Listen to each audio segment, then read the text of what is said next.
Hello, everyone, and welcome to another episode of Solving Advent of Code in Rust and Trying to Learn Rust. I'm Eugene, and we have Luciano. Yeah, down that side. Hello. Welcome, and thank you for following along. If you never did Advent of Code is a coding challenge which is published every year in December. There are 24 challenges. There's one for each day up to Christmas. You can find it on adventofcode.com. And we are working through last year's challenges this time. We publish all of our code on GitHub. We should have a banner. There it is. You're very welcome to check out the code that we have there and open up PRs if you have ideas on how we can update stuff. Now we're publishing all of the recordings on YouTube. You can find the link for that in the description of the Twitch channel. Also, if you're watching on YouTube, we stream this every Monday at 6 p.m. Irish time. So you can find that on YouTube.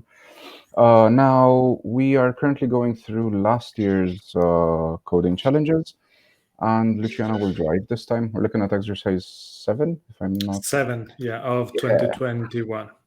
I remember the Let number. me share my screen then. So let's go straight into the assignment today. So again, if you never did Advent of Code, there is always like a little bit of a story, and you are progressing through the story by basically going through difficulties through your journey using code. So, and in this particular year, all the story is like underwater. You are in a submarine and trying to find, I think, like a key that fell into the ocean, something like that. So you are moving with the submarine and facing different challenges every day.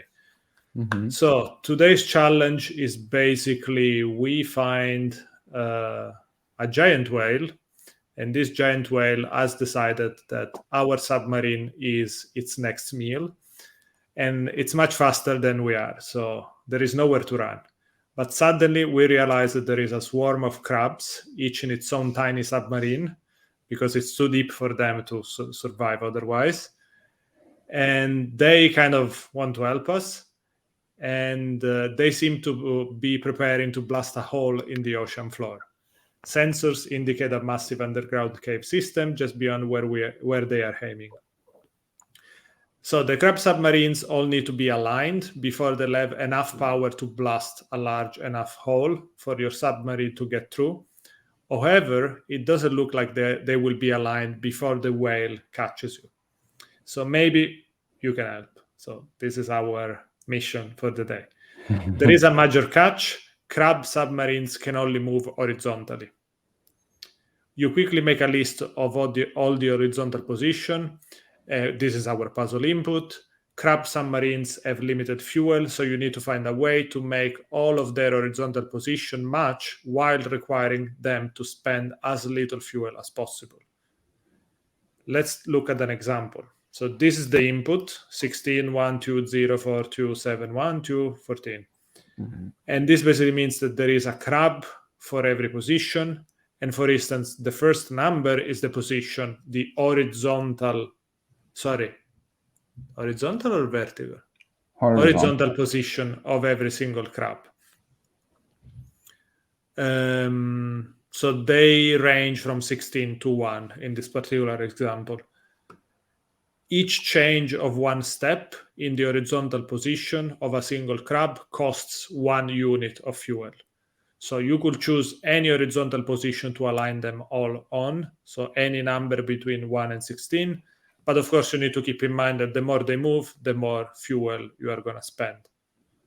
Right? So an example here, they decide to move 16 to position number 2, and that costs 14 of fuel for that one crab. Then number 1 to 2, and that costs 1. Number 2 to 2, and that's already in that position, so it costs 0. Position 0 to 2, and that costs 2, and so on. You can see that the alignment point that was decided here is 2. And if you sum all the costs, so the fuel that is being spent by every single crab, if you sum all of that together, you get 37 of fuel.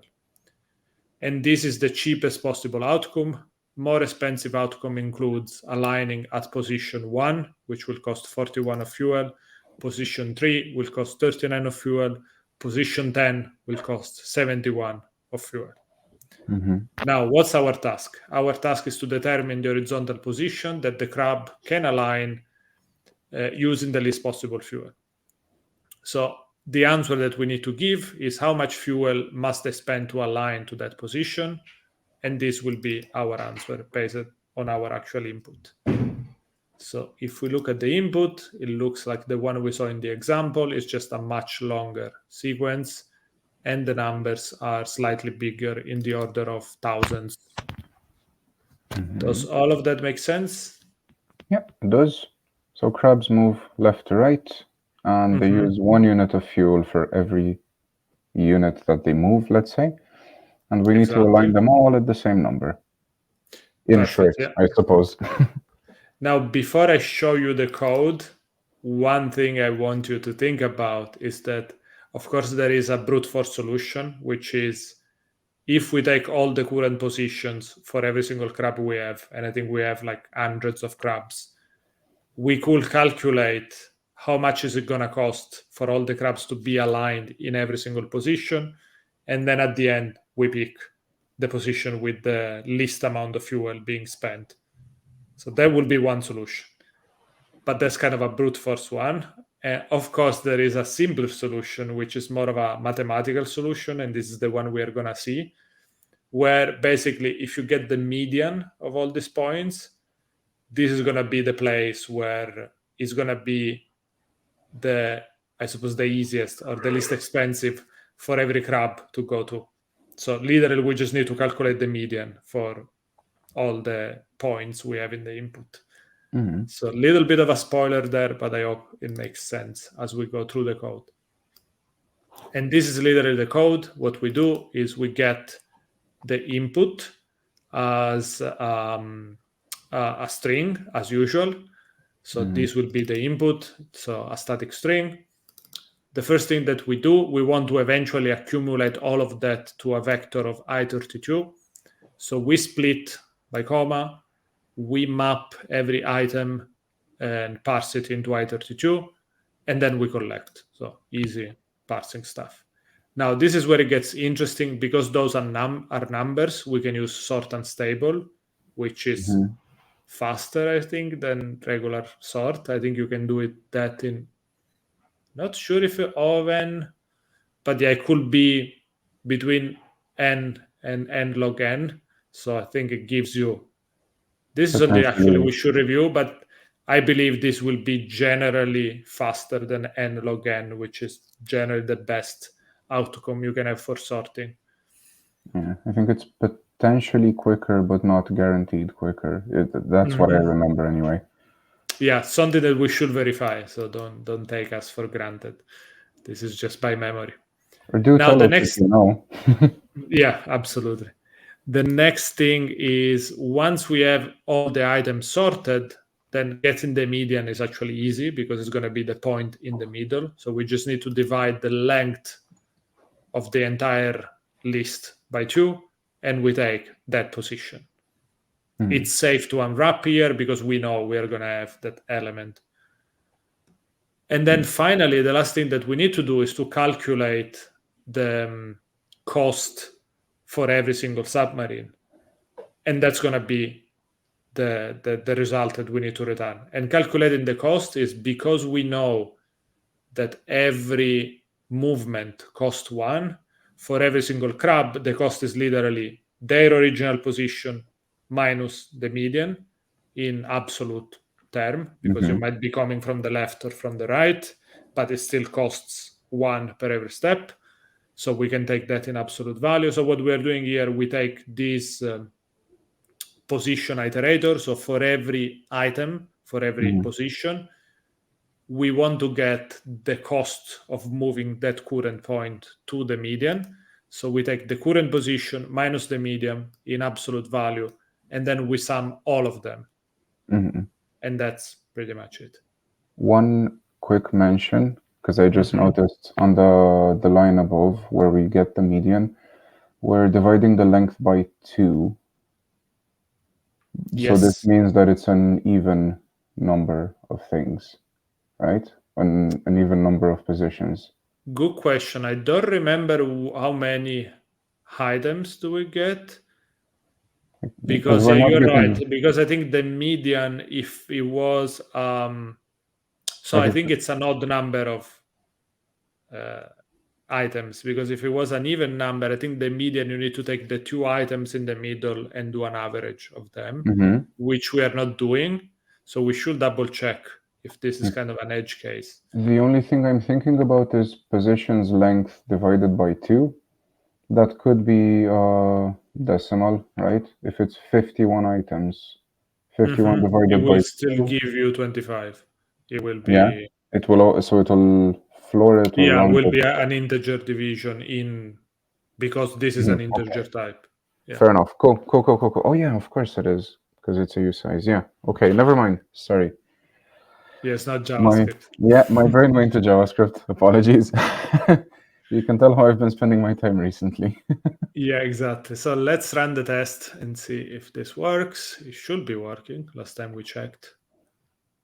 And it might take a little bit of time to recompile because I updated my Rust. Okay, perfect. All it's working. But now I'm curious to do print of position length, because, oh, by the way, I recently discovered that the new version of Rust should support something like this, where it's like Python that you can interpolate. Now, the syntax highlighter doesn't seem particularly happy with it, so I'm not really sure.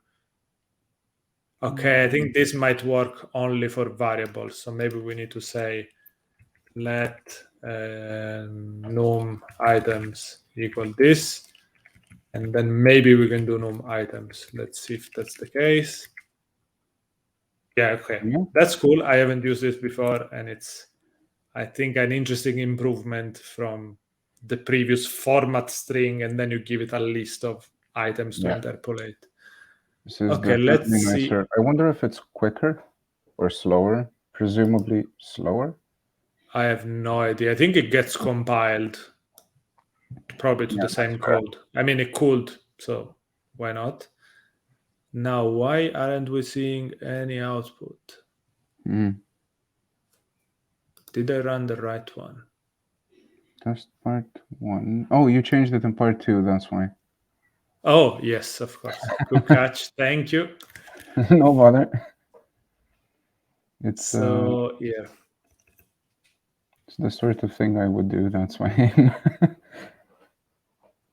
Okay, so it's 1000, and interesting enough, we still get, I suppose, the correct value, because so either the 2 elements in the middle are the same, or because by approximation we still get the right value.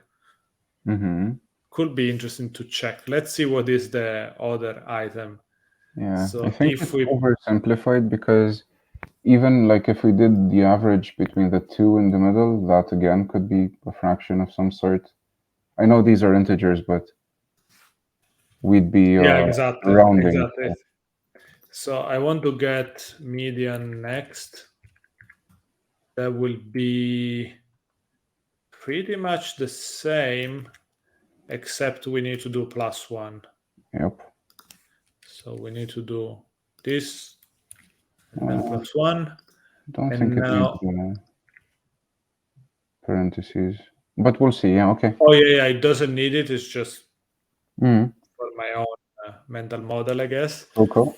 Yeah, just to clarify what needs to happen first. I agree. So median, and then we can do median next. Or back. If I can type, because when you are live typing, you lose any ability to type. Cool. Okay, so let's run part 1, and it's 311 and 312. So if we do 311 plus 312, 623 divided by 2, that's 311.5, of course, which is what we expect, but it will be approximated to 311. Now, most likely, I mean, we cannot go to position 311.5 because we have discrete positions, right? Yep. So most likely taking either 311 and 312 will give us the same amount of fuel. Yeah. I'm curious to test that assumption by just using median next here. Yeah. Let's see if we get the same value. Yeah. No, we don't. No. So that's an interesting one. And it's off by 2. So maybe we were just lucky. Maybe we should have simulated both cases and picked the one that was the most reasonable. Yeah. But I think we just got lucky and we got the right solution. Yep. I think the input helps with a bit of simplicity. But well, as is the case with many advent of code exercises, they're fairly simplistic, and because of the way the input is shaped, you can get away with a lot of simplifying of things. If this was production code running a real crab submarine alignment system, we need to be a bit more cautious. And pretty much we should have done this one with median and this one with median next, and then pick the one with the least amount of fuel being spent. Yeah. Which we know being median. Now, do we want to do that, or we just leave it with median? I would leave it with median. To be honest, the one main improvement that we could do here is see if we could get rid of the sort. But even that, I don't know. I don't think so, because the only thing you could do is recreate another array in a sorted fashion. Yeah. But that will be more expensive because you double the memory, and also you end up shifting things around as you sort them dynamically. You do like an insertion sort at that point. So I don't know. I think to get the median, you need to sort, because you need to take the position in the middle sorted, basically. Yeah, no, that's fair enough. Okay, cool. So if anyone knows any different, please let me know, but this is my belief right now. I'm half tempted to go Googling now, but I'll leave it. Okay, so maybe let's add a comment here. We have 100 items in the 100 or 1000? 1000. In the actual input, so the real median will be the average of the 2 middle points. Here we are approximating and getting only the first one, but this gives us the right solution. A more robust approach could require to calculate the fuel expenditure for both the 2 median points and pick the lowest. Yep, that's fair enough. So now let's remove all of this, and let's don't forget to update the line at the bottom. Yeah, that's perfect. Run the test, see if it's still good. Good point. Never give anything for granted. Okay, still good. Shall we look at part 2? Yeah, let's take a look at part 2. Okay, part 2 is pretty much all the same, except we discovered that the function to calculate the fuel expenditure is not constant. It's not one every step, but every additional step will cost you more. So that basically means the first step costs you 1, the second step costs you 2, the third step costs you 3, and so on. And then the problem is exactly the same. Like, how do you align all of them to any point, making sure that that's the set of moves that requires the least fuel? And if you see an example, this time they're not aligning to 2 anymore, but they are aligning to the 0.5 with the input from the previous example. And then, of course, the cost is much higher because now every time they move a second time, they will be spending more, a third time, even more, and so on. Yeah. So Just to clarify, this is about the number of units you move away from in terms of first, second, third time, and so on. As in, the exactly. further away they travel, the more it costs. Just, sorry, because we both said times that they move, which could suggest that we're iterating and they keep moving one by one. So You could also probably build it that way. But yeah. yeah, for our sake, we are just saying if it needs to go from, I don't know, 0 to 3, then from 0 to 1 is going to cost 1, from 1 to 2 is going to cost 2, from 2 to 3 is going to cost 3, Yeah. and then they spend, what, 6 at this point. 6 fuel, yeah. So we'll need to keep in mind this new formula.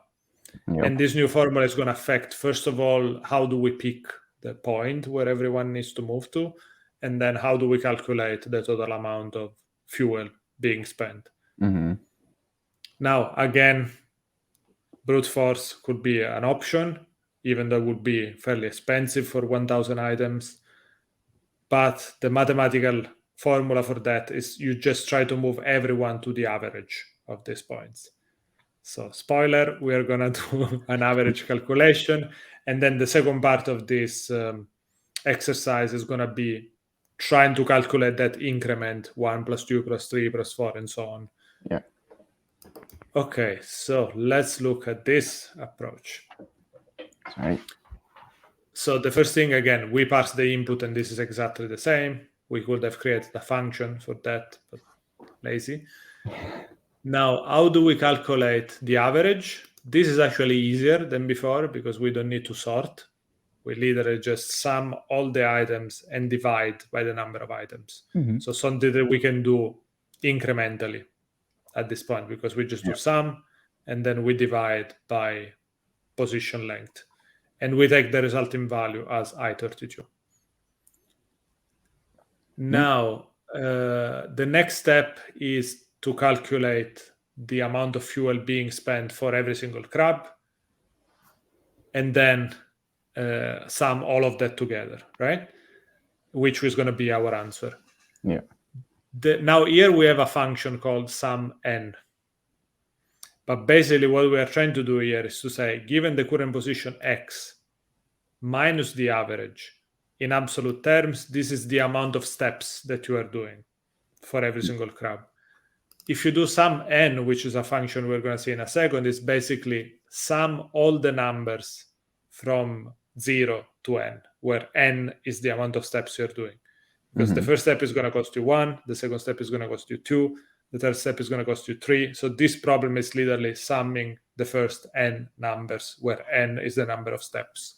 Yeah.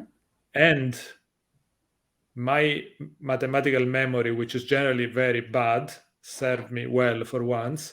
And I remember that there is a formula from Gauss, which gives you that with one formula. Like we don't have to do a loop. We can just use the formula to get the final value. And this is literally the formula. Now there is a whole theorem and a demonstration if you want. But a Wikipedia link, yeah. Yeah, you can find it in your own. This is one of the most common formulas in maths. And I think legend says that Gauss was like in primary school when he came up with this formula. So it was like an assignment from the teacher to make him quiet. Now go and sum the first 100 numbers. And he did it like very quickly because he figured out he could use this formula. Cool, dude. So this is literally just applying this one formula, one shot for every item in our list, and that should give us the right value. Sounds good. Tests.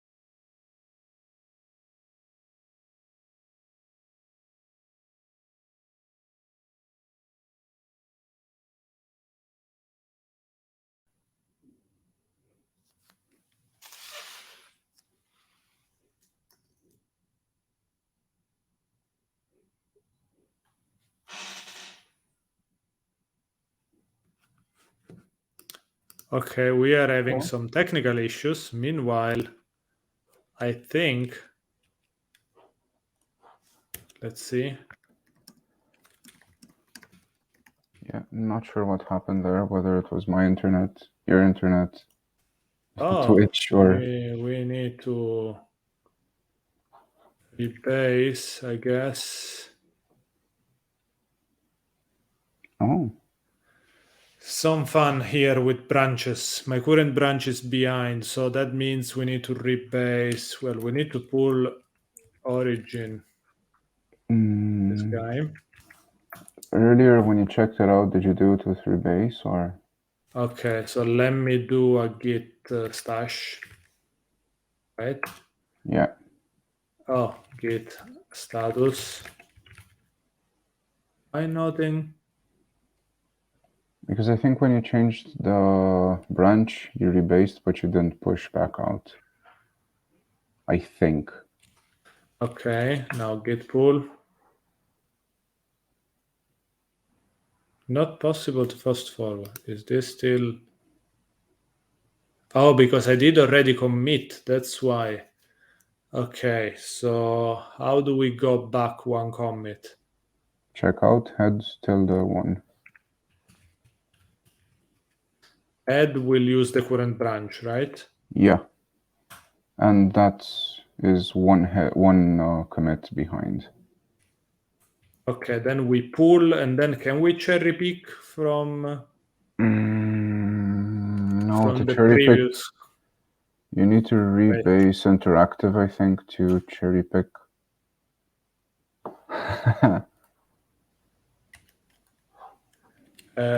Git checkout head. Let me do this. Dig.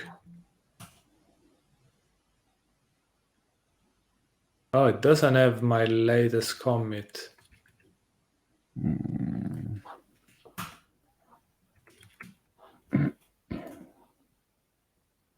We probably lost that one commit. Copy the code, maybe? Too late, I guess. Yeah, I suppose. That's interesting, because if you commit locally, you shouldn't lose it, right? No, it should keep it there. Yeah, but we checked out... Oh, no, because the stash said there's nothing to... Yeah, because I did commit already at that point. Locally. If you check out the branch name locally, what happens? Because you're still in a detached head state now. So check out the branch and see what that gives you in a git log. What was the name? This guy. Y2021 something. Yeah, that one. Okay, this is our code, so I'm gonna copy paste. And do a git log. I'm just curious what happened, or TIG, because I noticed you were using TIG. Yeah, this is the right thing. Okay. So this commit, we could probably store this one somewhere. I think the issue is because of the previous commit, which is rebased with current main.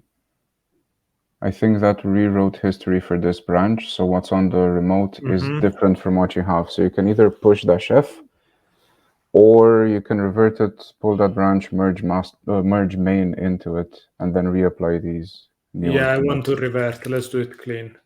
Okay. So we can do git checkout.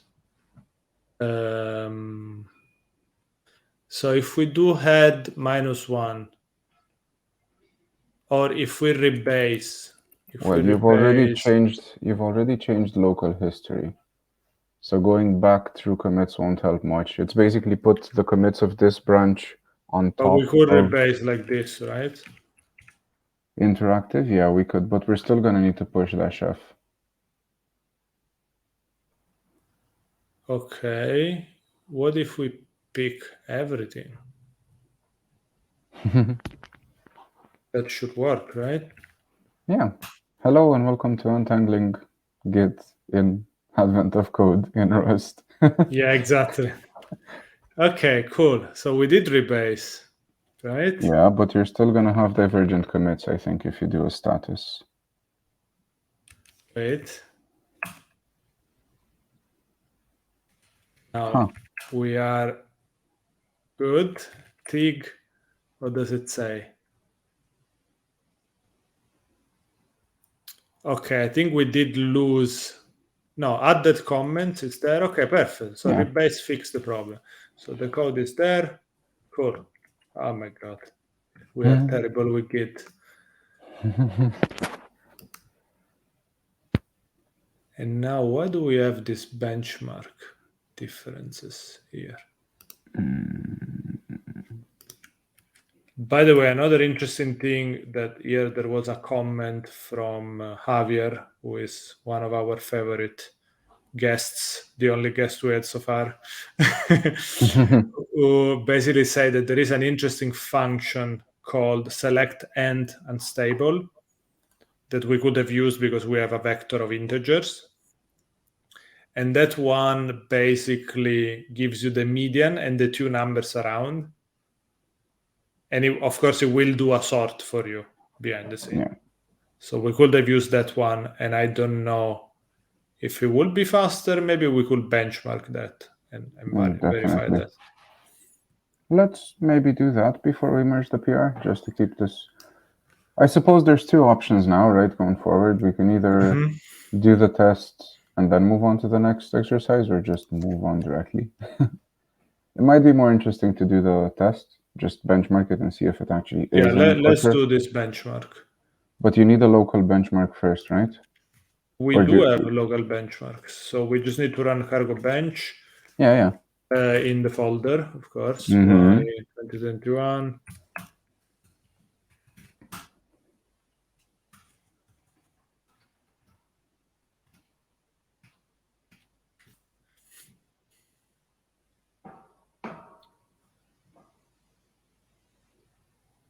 Come on.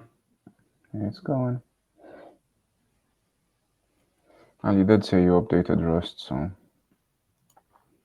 Yeah, it will take a bit longer the first time you build.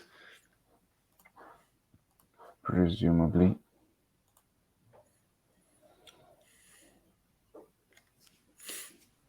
So this is running the benchmark. Okay, so our baseline for part 1 is 21 nanoseconds. Micro. Is it? Yeah, micro, you're right. Is that thing that looks like a U. Okay, so now we can do Pubfn part 1 median, I guess. Yeah. Now I'm gonna copy probably the rest of the code, but I just wanted to make sure I copy paste all of this first. Yeah, that's fair enough.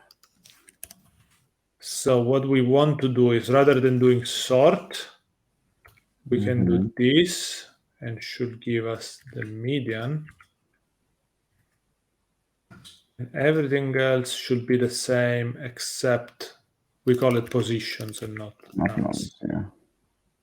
And median. Oh, because you called actually, it. Yeah, we remove this one. Well, we need to remove the comment then. I think it's the same logic applies, right? True. Yeah, that's true. It's still a sort, and it's still. Actually, here I'm not sure what happens. What kind of median do we get? We should check maybe if the tests work first. Which is okay. It's an I32 still. Good. No, if it's doing an average of the two, like if we get an I32, so I don't know if we will round or do something else. Now here, why it doesn't like it? You cannot subtract. Oh, because we get a reference. Okay. So that should do it or not? Mutable borrow. Borrow what? Wait. What can we do here? Median will be a mutable reference to an I32. I suppose what we can do, this is a little bit cheeky, but I have no better idea. It will be the reference median. Yeah. Not not the nicest, but just for benchmarking, I guess it's okay. Because I suppose here the other issue is that you reference something in a loop all the time, and it's a mutable reference. So yeah. No, that's fair enough. So let's see first if we do copy this test. and we do it for part one. What's the name of the function actually? Part one median. Let's call it select end rather than median. Much better because the original is the median. So this will be part one select end and part one select end. Okay, let's see. Okay, still works. So Lovely. all the tests should be fine. Perfect. Cool. Now we need to write a benchmark. We Do we already not have a one? benchmark for part one and part two. So we can do part one select end. And basically we just need to copy this. Give it the name, yeah. And use the right function. Okay, now we should be able to run cargo bench again and see which approach is So faster. 21 microseconds, and let's see. 21, yes. In fact, this one was faster because it didn't require us to do any sorting, which is what we expected in part two. 25% faster even, which is interesting. Oh, it's actually quite fast. Much quicker. 11%. No, wait, is It's from 21, 25%. Over right? 25% even quicker. This is nice. Okay, Awesome. so maybe there's some trickery going on in there. Or maybe there was an easier way to calculate the median, which doesn't require a sort. Yeah, probably it's not. Well, I would commit this and add it to the code base because it's interesting. Absolutely. Yeah, we'll need to check the code because I have a feeling that, let me review the code, that either is not shifting as many things around. Probably there is like a smarter way to keep the median in check by only keeping 3 items around. But yeah. Okay, let's commit this and we can merge it. There might be some other mathematical formula for calculating that. Maybe. Or a more math-based approach, which I don't know.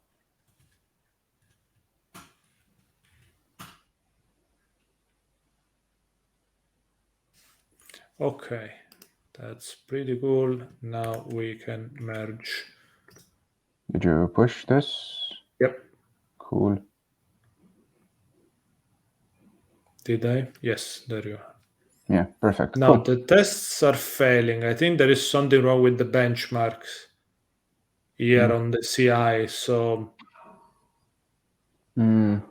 Wasn't let's merge it anyway, and then we'll do one more. Yep. We'll do another PR to fix things. Ooh. Oh, why did it fail? Head branch was modified. Why? Successfully merged and closed now.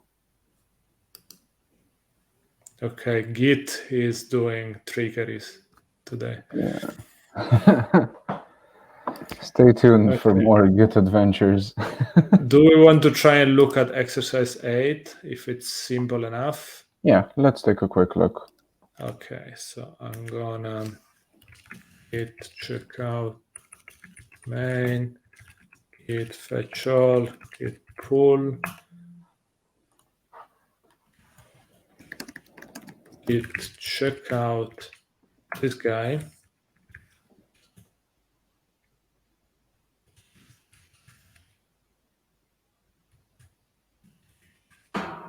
Not main. Base. There might be conflicts, and that's a little bit expected because every time we have some conflicts in our cargo toml, but those are easy to fix. So if we accept both, we just need to add the new item. It's because this thing will be added in different orders. Yeah. And I think that's more than enough for us to... I've noticed there seems to be, every time there's an add on a line, at different times on branches with Git, it seems to show it as a conflict. It's very interesting. No, we need to say git rebase continue, right? Yep. Perfect, and that's it. It's only gonna be one, and we can do git push force. Mm-hmm. And now our branch should be clean and rebase. Okay, let's look at exercise 8. Oh, interesting input here.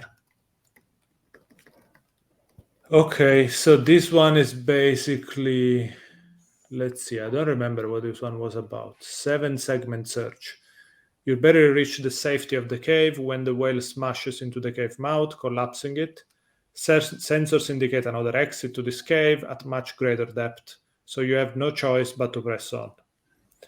Okay, as your submarine slowly makes its way through the cave system, you notice that the 4-digit 7-segment display in your submarine are malfunctioning. They must have been damaged during the escape. You'll be in a lot of trouble without them, so you'd better figure out what's wrong. Each digit of a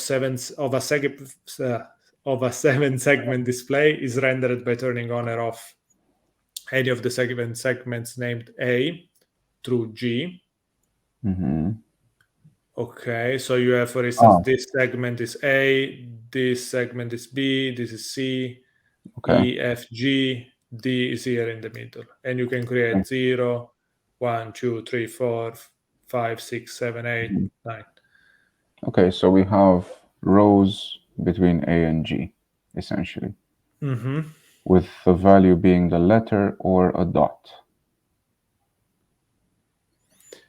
So what's the input gonna look like? I think it's different. I think this is just a way to visualize the idea of the segments. So you have like a digit display, right? Okay. And every position in this display has all the segments, and you can enable or enlight whatever one segment. And basically by having all this different configuration, you can create numbers from 0 to 9. This is pretty much the idea. So where you see the dots is that the segment is turned off. Where you see the letters, the segment is turned on. Okay. Like this creates a 0 because everything except this horizontal segment is turned on. When you get an 8, everything is turned on because all the segments are active. Okay, I understand now. Cool. Okay, the problem is that the signals which control the segments have been mixed up on each display. The submarine is still trying to display numbers by producing output on signal wires A through G, but those wires are connected to segments randomly. So you see numbers that are not the real ones, basically. And you need to figure out how to reconstruct the correct mapping between the cables. Okay. Okay, worse, the wire segment connections are mixed up separately for each 4-digit display. All of the digits within a display use the same connections. That's fine. So you might know that only signal wires B and G are turned on, but that doesn't mean that segments B and G are turned on. The only digit that uses 2 segments is 1. So it must mean that segments C and F are meant to be on. Okay, so you don't really know the mapping between segments. You only know how many segments are turned on. With just that information, you still can tell which wire B and G goes to which segment, C and F. For that, you'll need to collect more information. Okay, so for instance, if you see only 2 segments being active, you can tell that is 1 because 1 only has C and F. So it's the only combination that has only 2 segments active. But then you don't really know if the 2 random signals you are seeing here, which one goes to C and which one goes to F, if that makes sense. Yeah. Okay, so essentially, I guess the job is to correct the mapping. So we could look at the signals that we get, and based on the number of letters that should be illuminated, we can maybe map them back to which letters they're supposed to be? I think so. Okay. So basically what you do, you watch the changing signals for a while, make a note of all 10 unique signal patterns you see, and then write down for a single 4-digit output value your puzzle input using the signal patterns. You should be able to work out which pattern corresponds to which digit. Okay, so we are kind of, in our input, we assume that we have observed all the signals for a while. And so the input is giving us more information. Let's try to understand what this means.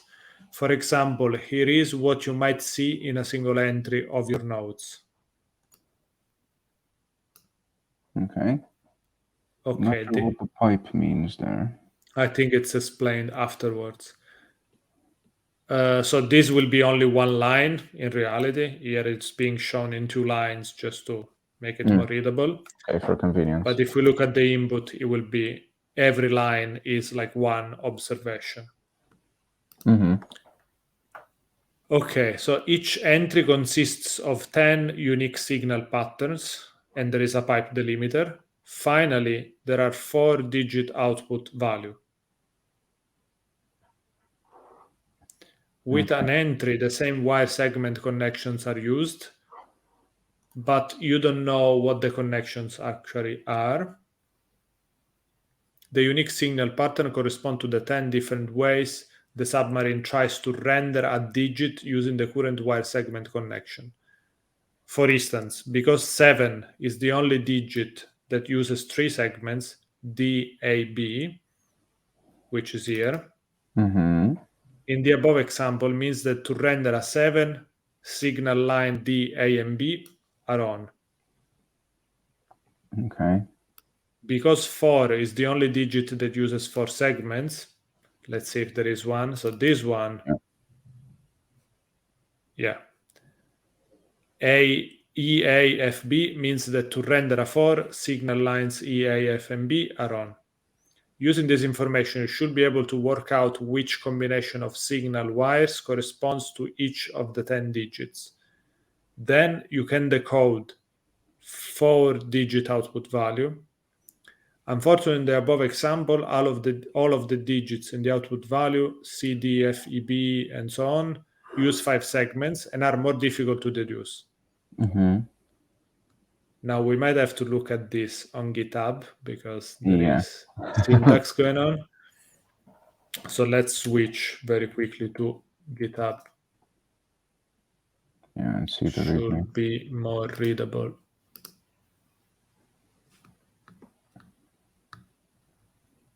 Okay, here. There is another example. This one was very long, I remember, to just understand what to do. Okay, because the digit 1, 4, 7, and 8 each use a unique number of segments, you should be able to tell which combination of signals correspond to those digits. Counting only digits in the output values, the part after the pipe. Okay. So this. In the above example, there are 26 instances of digits that use a unique number of segments, highlighted above. So this is a unique number, this is a unique number, and so on. Okay.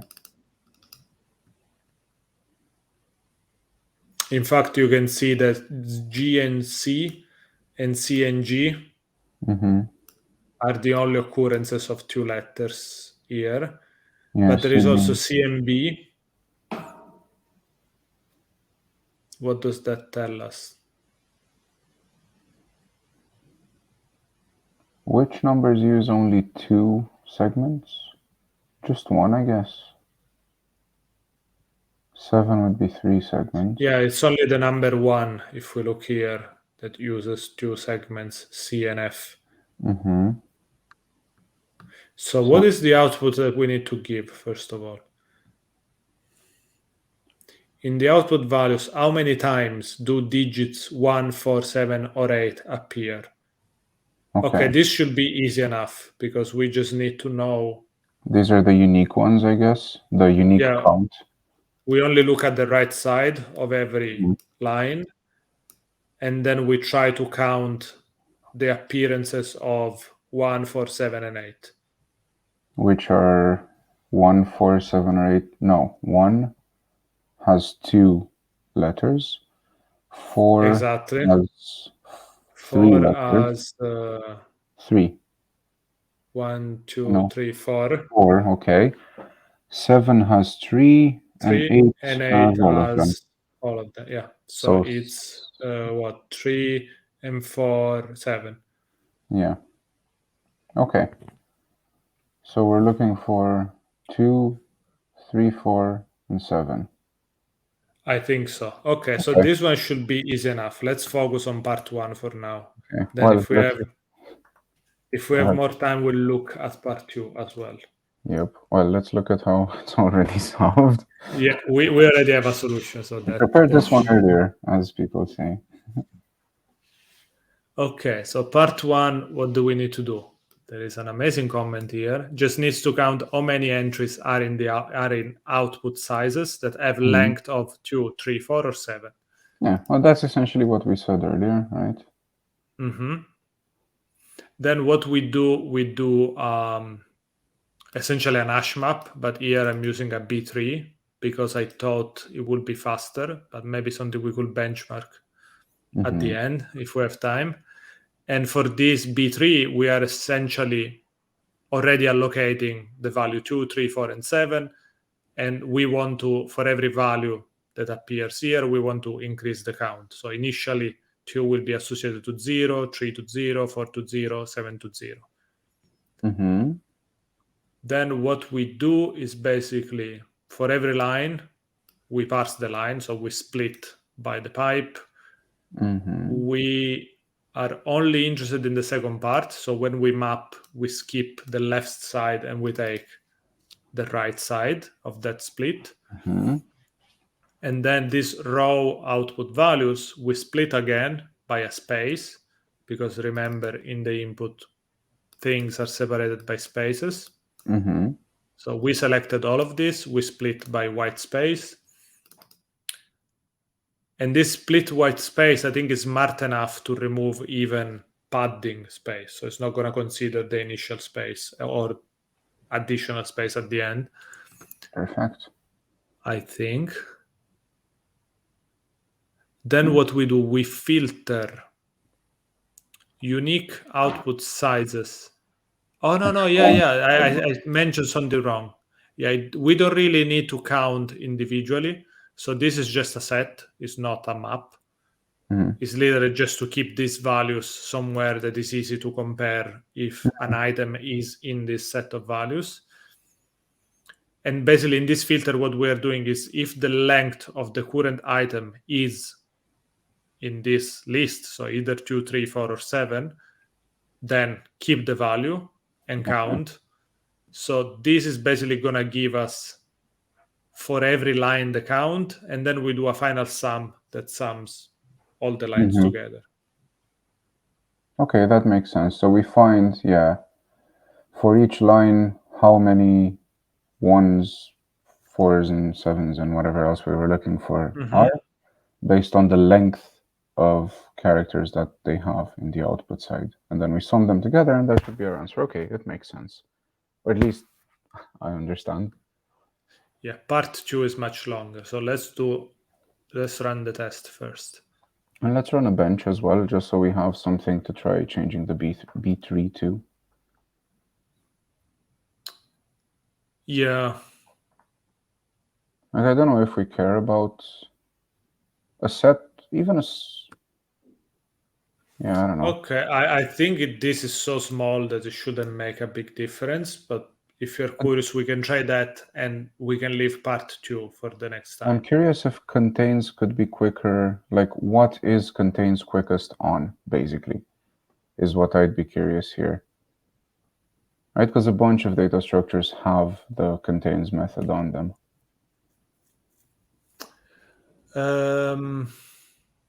I suppose the difference is that a B3 set, it's using comparison between numbers, and it's trying to decide, like it's navigating a tree to try to decide if it's there or not. Yeah. probably a binary tree. I'm not sure how it is implemented. Mm-hmm. So it will probably do more steps than an hash map or Yeah, I was thinking sorry, about an the hash set. Hashset. Yeah. So the hash set will be O1, but it needs to calculate the hash for every item. That's So true. for a small number of elements, I thought this one would be faster, but to be tested. I didn't test it. Fair enough. Do you mind if we test it? I'm genuinely curious. Yeah, I don't know if no, this is should relevant. take very little. So we can call it part 1 hash set or something like that. And this will be basically, we need to import hash set, right? And hash set.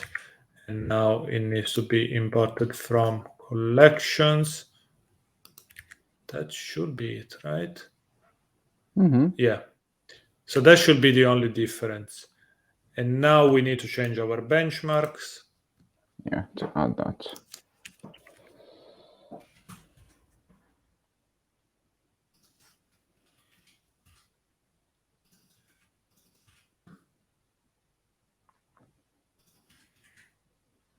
Okay, so let's run the benchmarks.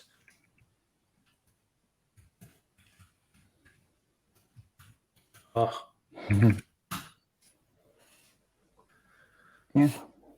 I'm genuinely curious if hashing is quicker than the number comparison.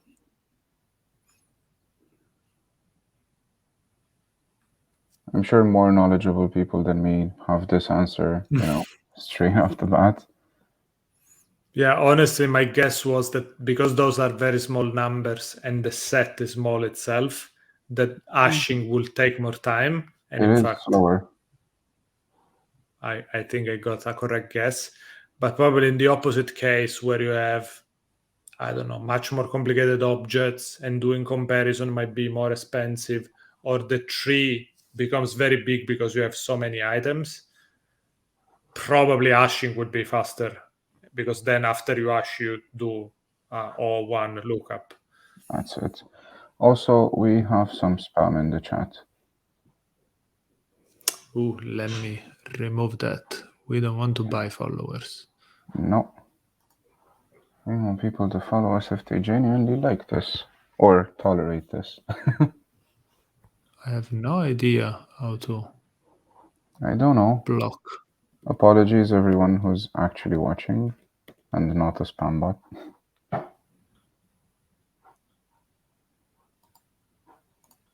Okay. Is it gone? Still in the chat for now.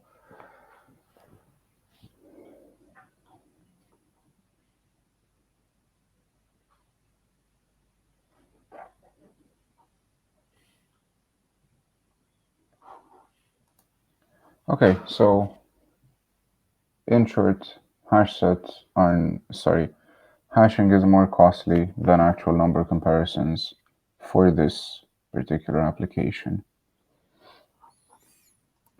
Yes. I'm still not figuring out how to delete messages from the chat, to be honest. There must be an easy way. Yeah, I should. Oh, manage suspicious user. But it doesn't remove the messages. No, it does not, unfortunately.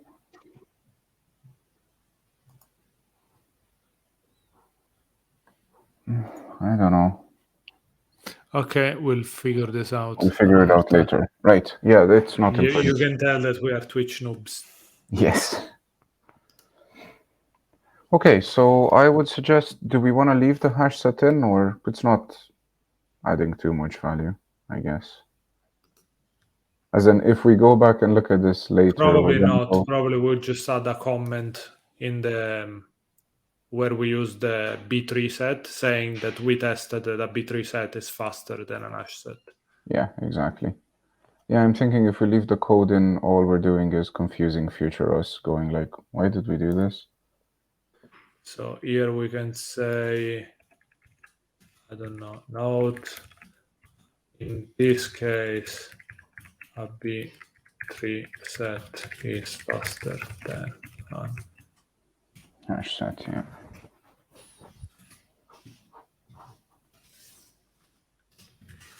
Okay.